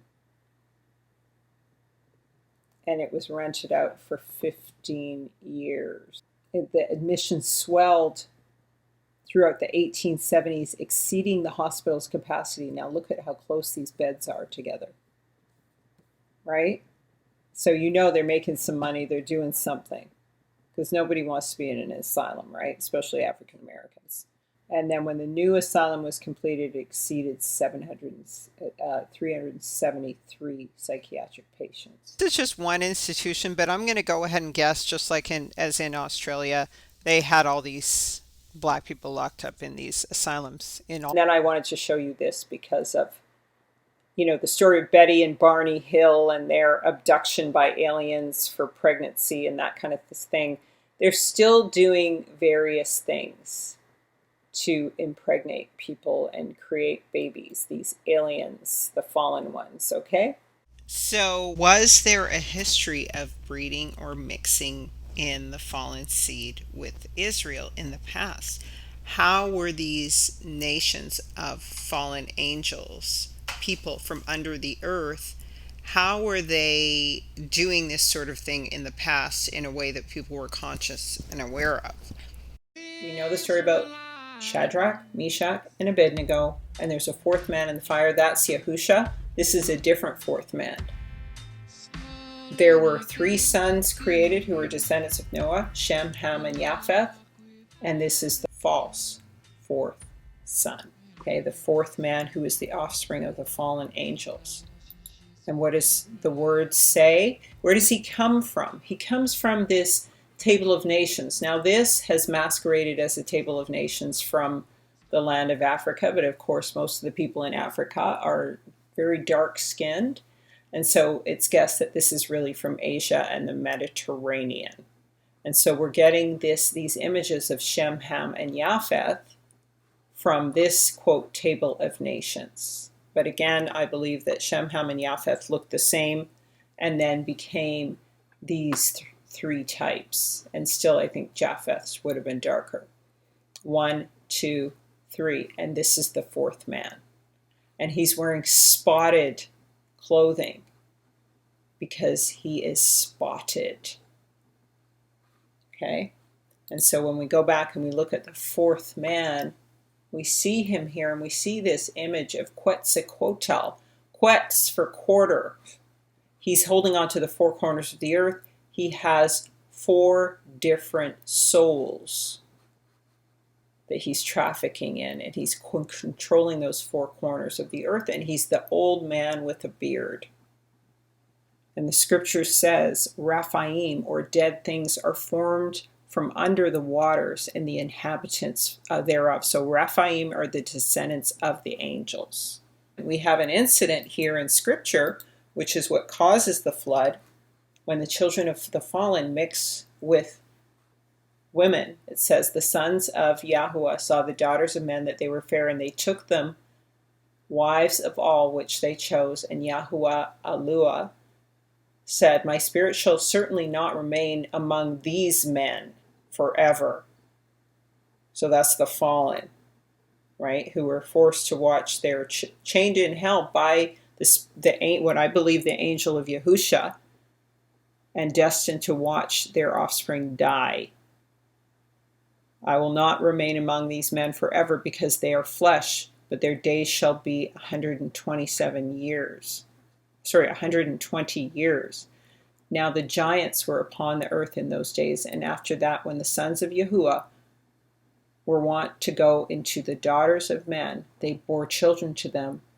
Those were the giants of old, the men of renown. So Yahuwah Aralua said, my spirit shall certainly not remain among these men forever, because they are flesh, but their days shall be 120 years. So this is when the length of the days of men were shortened after the flood. So anyone born before that had a longer lifespan. And so this relates also to myths like Leda and the Swan, the rape of Lucretia, and the rape of Diana as well in the scripture. And so this is the story of the fallen angels mixing with women. And so they're saying this is Greek mythology.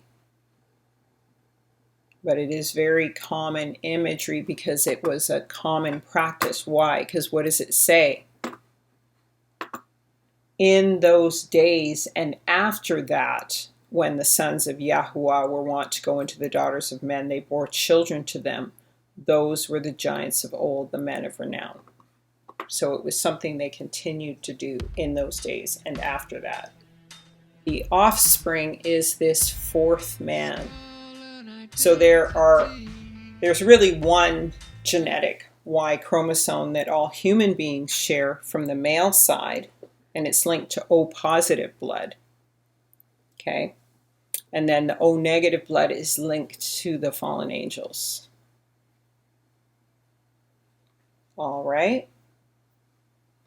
And so there is one Adamic genetic type that everyone is descended from.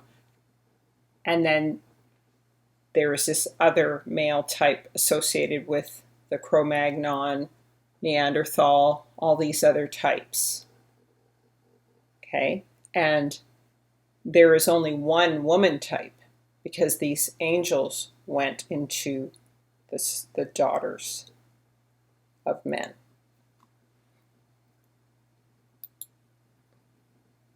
And so it came to pass, when the children of men began to multiply on the face of the earth, the daughters were born unto them, and the angels of Yahuwah saw them on certain years of this Jubilee, that they were beautiful to look upon, and took to themselves wives of all whom they chose, and bore to them sons and daughters. And they were giants, and lawlessness increased on the earth, and flesh corrupted its way, alike men and cattle, and beasts and birds, and everything that walks on the earth. All of them corrupted their ways and their orders, and they began to devour one another. That means they were mixing the seed of man and beast. Okay? This is in Jubilees, which I think is a very reliable book. So when we go back to the idea of the breeding, the Fomorians who were breeding, okay? God of the three sons and the fourth man. He's kind of an amalgamation of gods. There's a word for this amalgamated God. He's Baal, he's On, and they try to use Yahweh, right? But they use a J. Yahua, Baal, and On. So they're mixing the sacred with the profane, which is a sin according to Yah. And so you see this represented in the three man mixed with the fourth man, who is the bearded white man, the Santa Claus. Okay, and you see him in Hindu mythology. You see him even here. You see him in these old Hindu images, and he looks a lot like this Kenneth Egan guy. Looks just like him, like Popeye the Sailor Man. Right? When Abraham goes with Isaac to sacrifice on the mountain, on the way there, they meet with this bearded old man. First, they meet with an overflowing flood of water, which was never there. And then they meet with this bearded white man as well, who says, "Are you really going to sacrifice your son?" And so eventually Abraham has to rebuke him and go on their way towards the sacrifice. So this is in the book of Jasher. All right, and again, there's an emphasis on the left hand being raised up because he is the left hand. He is not the right hand, Yahusha of Yah. Don't let the right hand know what the left hand is doing. And so he is associated, his offspring are like the Horites, the Fomorians, the Canaanites, this kind of people. And so when we're talking about Tartaria, we're talking about this offspring of the fallen. And so this is what they look like. So you always see that there's the bearded white man. You see the bearded white man? And I've shown you guys other images before, and we're just going to refer to the Fomorians a little bit. But another aspect of them is the old man with the beard. We got a couple of them here. 3. That's the association with the enemy. Even here, there he is. Santa Claus or Gandalf or whatever, right? Whenever they say, "Oh, do you believe there's an old man with a beard watching over?" Yeah, his name is Santa Claus, Satan. Yes, I do believe in Santa Claus. So the fourth man, do I worship him? No. So the fourth man is the mixed multitude, the mixture of nations, and he's spotted. Here we see Quetzalcoatl here, an image of Quetzalcoatl, and we see that he's got a polka dot complexion. That's why the Ethiopians, they say, can an Ethiopian change his spots? Because they're a mixed multitude. They're a mixed nation. All right. There's this reference here. It says that von Eschenbach gives us some of the first examples of medieval European forays into a multicultural society. Orphans, who is the son of an African queen and whose skin is both black and white, the half-brother of Parzival and the father of Prester John, in his version, is multi-ethnic and said to be of a polka dot complexion. So here's the reference. So you see, here's a polka dotted man down here. And this is a representation of the West and the Egyptian kingdom. So there's a ruling king, there's a dark guy, and there's a polka dot man. Here's another polka dot man. It's associated also with leprosy, the polka dots or the spots of the leopard being highlighted. And this is in the West. So this is the mixed multitude. The mixed multitude. And what does it say about the Tartarians? What does it mean in Gaelic? Tartar is a great noise or confusion. Tartarak, that which, or he who creates a great noise or confusion, one who is clamorous and vociferous. Tartarakt, noisiness, bustle, uproar, confusion. Tartarian, a cant word for a strong thief. Who is Hasatan?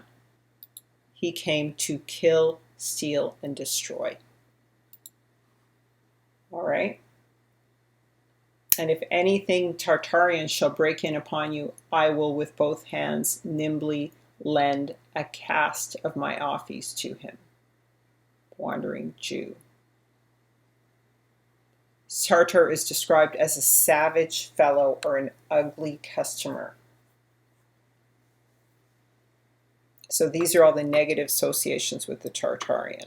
All right, the Tartarians are also associated, obviously, with, and these, as I said, are the 7 nations. As we said, the 10 kings have 7 heads, right? And so this is talking about the final kingdom, the image of Nebuchadnezzar. And it says, as the toes of the feet were partially of iron and partially of clay, so this kingdom will be partly strong and partially brittle. And you saw the iron mixed with the clay, so the people will mix with one another, but will not hold together any more than iron mixes with clay. And in the days of those kings, the God of heaven will set up a kingdom that will never be destroyed, nor will it be left to another people. It will shatter all these kingdoms and bring them to an end, but it itself will stay forever. And that is the kingdom of Shem. That is the kingdom of Israel. But I wanted to come back to this whole thing of the RAPHAIM. Now we heard with the of the Chaldees as well as with the Fomorians that there was all this breeding. And we see the dog man here, right? We see like the pig man here. And we even see them breeding those things today, right? We see Santa Claus over here. And remember, I told you that some of these ships that Prester John would bring to America, he brought back some of the Toltecs, but he brought back one of the giants of Og of Bashan. Og of Bashan from North America back to Britain. Remember, I told you the Fomorians were breeding with the blacks in Britain. And so when we find out who Augies was one of the ones, the people that they brought back from North America to Britain. So they're bringing giants to Britain, or the descendants of giants. That's the RAPHAIM. Okay? And so Og, according to the Hebrew and other sources, was the Amorite king of Bashan, who was slain along with his army by Moses and his men at the battle of Adri. In Arabic literature, he is referred to as Ujbin.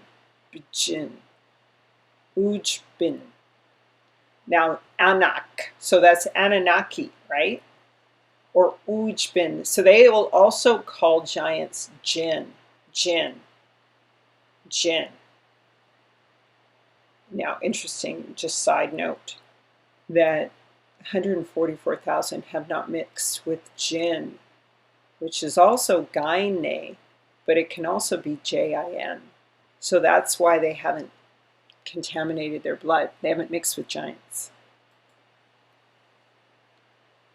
All right, and the book 2nd Esdras talks about the fact, though, however, people may have been of a greater stature in the past due to the oxygen and everything, because in 2nd Esdras, when Ezra is talking to the angel of Yahua, or Uriel, he says to him, ask a woman who bears children, and she will tell you, and she herself will answer you, those born in the strength of youth are different from those born during the time of old age, when the womb is failing. Therefore, you also should consider that you and your contemporaries are smaller in stature than those who were before you, and those who come after you will be smaller than you, as born of a creation that is already aging and passing the strength of youth.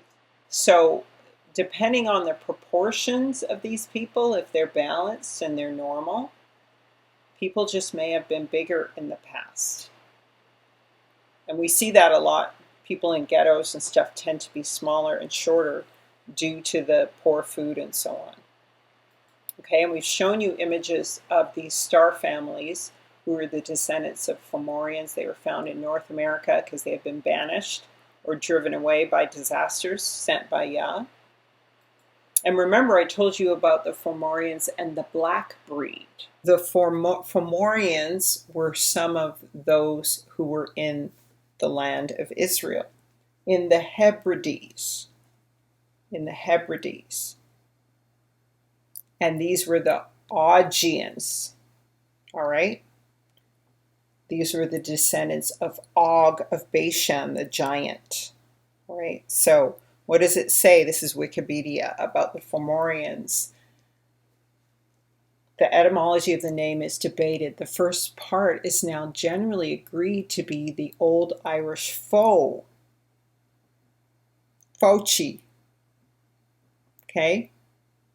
Your foe, not your friend, but your foe, meaning under, below, beneath, netherlands.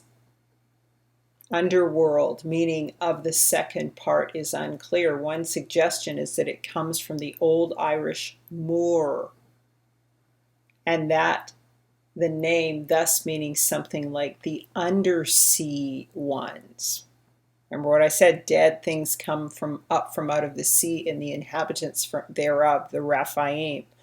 This was the interpretation offered by some medieval Irish writers. Another suggests that it comes from more, meaning great or big, something like the great underworld ones, underworld giants, or the nether giants.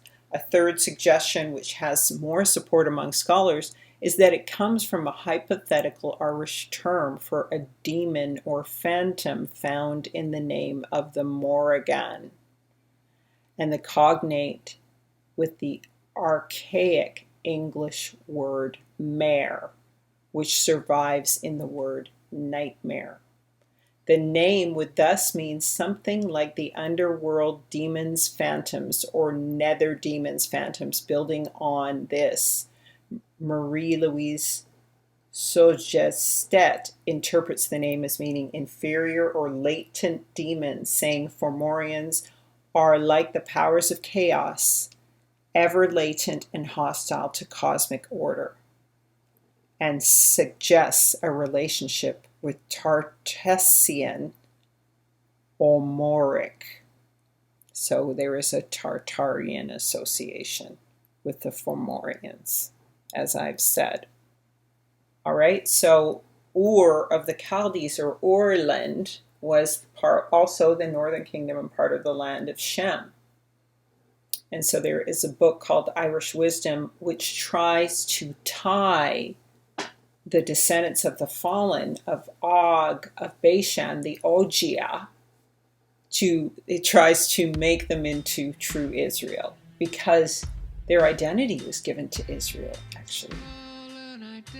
So I just am referring to this. We're going to refer back to it. But it says, in their great missionary pilgrim, they circled the globe in order to give religion and a knowledge of God to different races of mankind. They also established priesthoods and gave alphabets to the races who were unenlightened in such matters up to that time. Ireland is the country in which the arts and sciences were first discovered and developed. To this country, the Greeks applied the term Ogia, term which was never given but to the very ancient, and is from Irish Aryans that the Greeks trace their descent. Okay, so this is a relationship, I believe, with Og of Bashan, because these are giants. All right, Ogia, so just remember that. So we are going to talk about the fourth man. When you read in 2nd Esdras, it says 1/7 of the earth was water.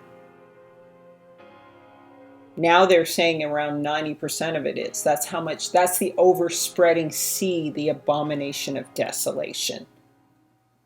Okay, the holy sea that is ruled by admiralty law, that's Satan's law of the sea. So, what is described about these Fomorians is that they ruled as giants in the UK and Ireland, and they fought against the humans there, 2 Fomorians, these are two Fomorians, enslaved his people and demanded a heavy tribute, 2/3 of their children, grain, and cattle. And so look, here we have British tars, who seem to have mixed in. So with the sons of men, British tars. So when we talk about the Fomorians, who were taking a large portion of the humans in these wars, they were not only using them as servants, but they were probably breeding with them. There's a book that talks about, I think I quoted this in my last video on the Northern Kingdom in Ireland, and they referred to the old black breed, and you see how they look. They have a very heavy forehead and stuff, and the Fomorians were breeding. They would force the nations, they would force Israel or the people from those lands to breed with them. They would take 2/3 of their children, and whether they were eating them or not, or just using them as slaves, they were also reportedly breeding with them to try and breed themselves back into the human race. So this description here on page 303 of the book says that the head is broad and short, the face is strongly developed at the cheekbones, frowning or beetle brow, the development of the brow ridges being especially noticeable in contrast with the smooth, almost feminine softness of the Saxon forehead. So that's compared to Esau, Edom, the black Edomites. Now there's white Edomites too, okay? And there's fallen angel seed who are white, okay, Caucasians. But what it's talking about is that there was an old black breed, and so this is kind of how they look. So when we look at the Melungeons, we see the features, and even Abraham Lincoln, we see very similar kinds of features that are more, I guess, they're not so Negro, they're more stony, I say. I like to usually say Mongoloid stony, meaning not necessarily Asian Mongoloid, but breeding in with different creatures. And so you get these kind of Cro-Magnon or Neanderthal type features that are stonier. And this is what I was referring to with respect to the flood again. 2 Ezra 5 talks about how in the end times salt waters shall be found in the sweet, and all friends shall conquer one another. Then shall reason hide itself, wisdom shall withdraw into its chamber, and it shall be sought by many, but shall not be found, and unrighteousness and unrestraint shall increase upon the earth. So this is a breeding that is out of order, right? It's out of order. But not only that, salt waters are found in the sweet, and you can find that in various places. You can find it in British Columbia, in the oceans. They call them the Gulf streams. Those are freshwater streams because the continents were driven apart. And then it says, and blood shall drop from the wood, and the stone shall give its voice. So this is Yahushua on the tree, and the stones crying out. Because Yah says, what? If my people don't praise me, the rocks shall cry out and praise me. Right? So now he has to look for another nation because his nation has betrayed him. And the people shall be troubled, and even he shall rule whom they look not for that dwell upon the earth. And the fowls shall take their flight away together, and the Sodomitish sea shall cast out fish. So who are the Sodomites? Those who were destroyed and thrown in the sea, and they will be cast out and make a noise in the night. So the noisome beast, this is the nations that are noisy, all right, and come from the water, which many have not known, but they shall all hear the voice thereof, and there shall be a confusion. So noise and confusion is a sign of the nation, and water. Also in many places, and the fire shall often be sent out again, and the wild beasts shall change their places, and menstruous women shall bring forth monsters. So here it is, this breeding, where you get the seed of man mixed with beast. Okay? And so a black people who originated in the land, they meant a breed. They meant a mix of, the, for example, the Fomorians and the original dark-skinned people of the land. Okay? So when we look at groups like the Melungeons, now this photograph looks very photoshopped. They could still do this kind of photoshopping and stuff in the past on a negative, okay? So there is some doctoring on this photo, okay? So keep that in mind. But these are the Melungeons. They're known to be a mixed multitude, a mixed group of people, and careful, these are staged and mixed photos as well. So it has this image of this family, and you see this guy looks like one of the old black breed. He looks a lot like, for example, Abraham Lincoln, the old black breed in these photos. They seem to be a mixed people, and I mean mixed with fallen angel seed. Not Esau, not, for example, Shem, Ham, or Japheth mixing. It seems to be a different kind of people because we get these things like the exaggerated jaw, the larger forehead. We're looking more at these kind of Neanderthal features that are being bred in, you see? So it's the same thing as with sort of the Mongoloids, but even more so because it's a different people. Now you see in this image, these are more of the Melungeons. Ooh, I spelled that wrong.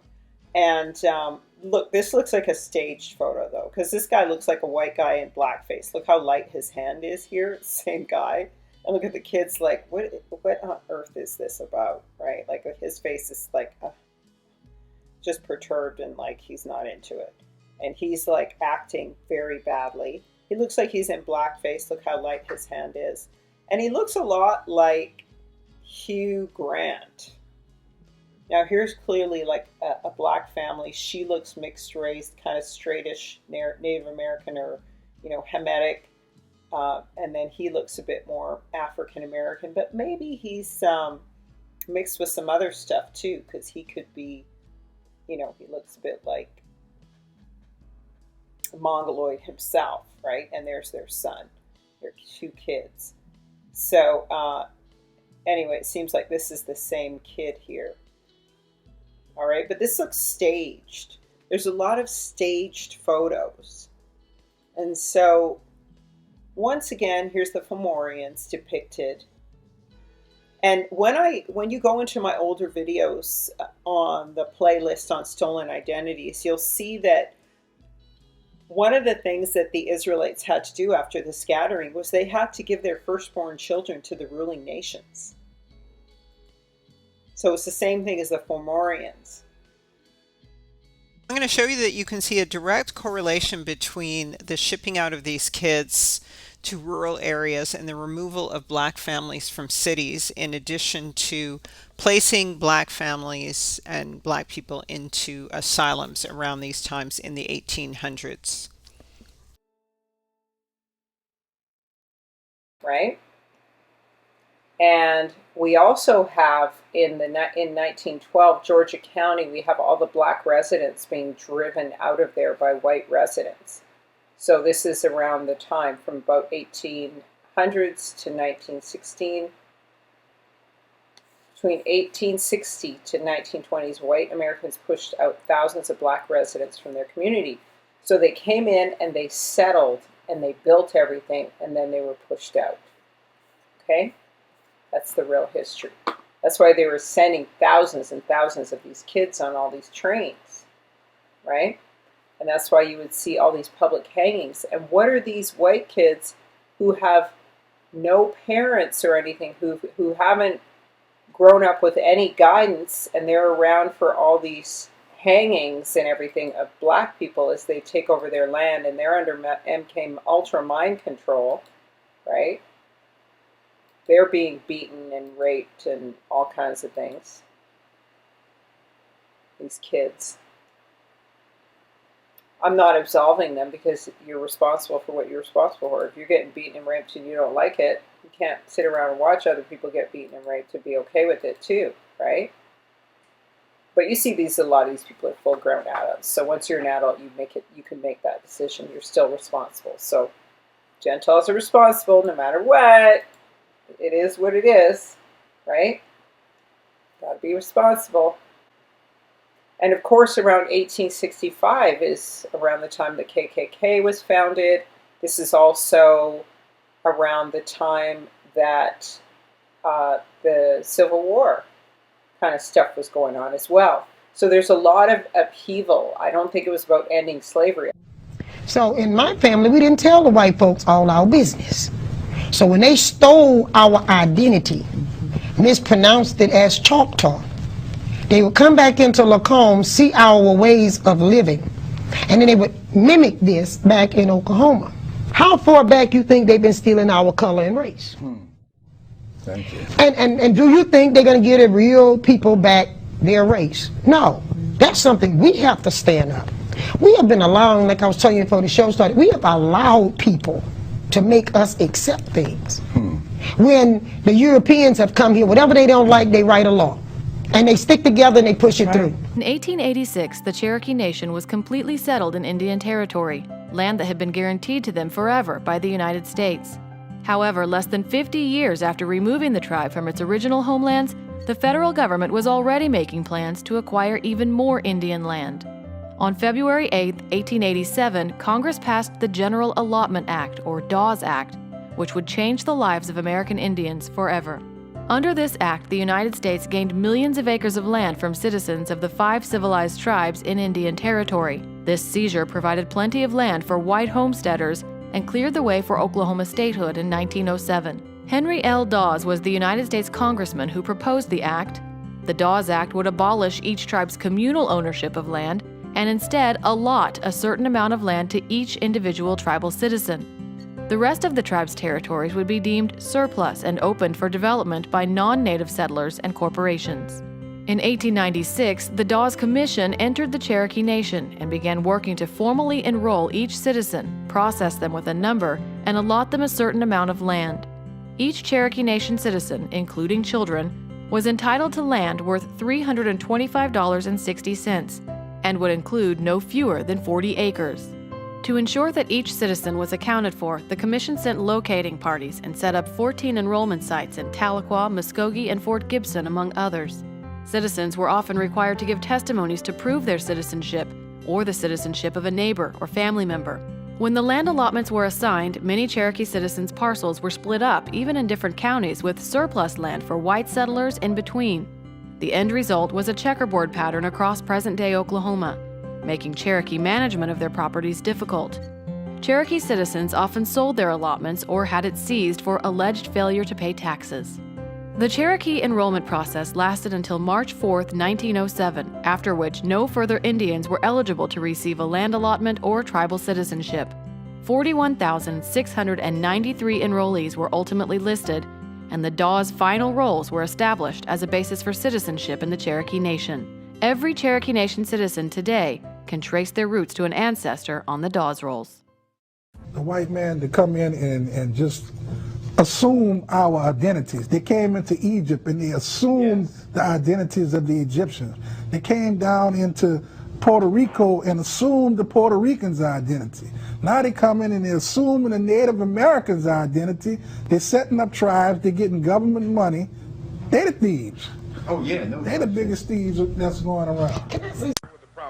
At the very same time that America refused to give the Negro any land, through an act of Congress, our government was giving away millions of acres of land in the West and the Midwest, which meant that it was willing to undergird its white peasants from Europe with an economic floor. But not only did they give the land, they built land-grant colleges with government money to teach them how to farm. Not only that, they provided county agents to further their expertise in farming. Not only that, they provided low interest rates in order that they could mechanize their farms. Not only that, Today, many of these people are receiving millions of dollars in federal subsidies not to farm, and they are the very people telling the black man that he ought to lift himself by his own bootstraps. And this is what we are faced with. And this is the reality. Now, when we come to Washington, in this campaign, we are coming to get our check. So, I don't know for sure if these are alien kids or whatever, if they were bred in these incubators, whatever the situation is, this is my theory. And do with it what you will. And may Yah bless you and keep you and cause his face to shine on you. Rebot Aleph Yasharel Yahua. Okay, so thank you so much for watching. Baruch Atah. Shalom. Please like, subscribe, and share. Like, subscribe, and share. I encourage you to make a donation at livelightwell.com, intoalltruth.net, and in order to obtain a calendar, the Moed appointed times, and Chaya Eat Life and Fast. They enable us to live our lives Hebraically, to line up with the appointments or meetings with our Creator, who pours a message and a word into us and guides us into all truth. And it's by using these types of tools that we can remain faithful to our Elohim's word and enter into the promise. Okay, so it's not just a cookbook, Chaya Eat Life and Fast. It's about a Hebraic lifestyle, fasting, and the divine procession of life and order, and the Hebraic foods and healing. Okay, from a Hebraic perspective. And so it helps you to line up with Yah's commands. Provided by Ellison Stone, Raindrop, Stolen Identity, The Coming Destruction, and Voyage by Lemo. Yisrael, who love, worship, and praise Yahweh. Give him thanks by saying hallelujah.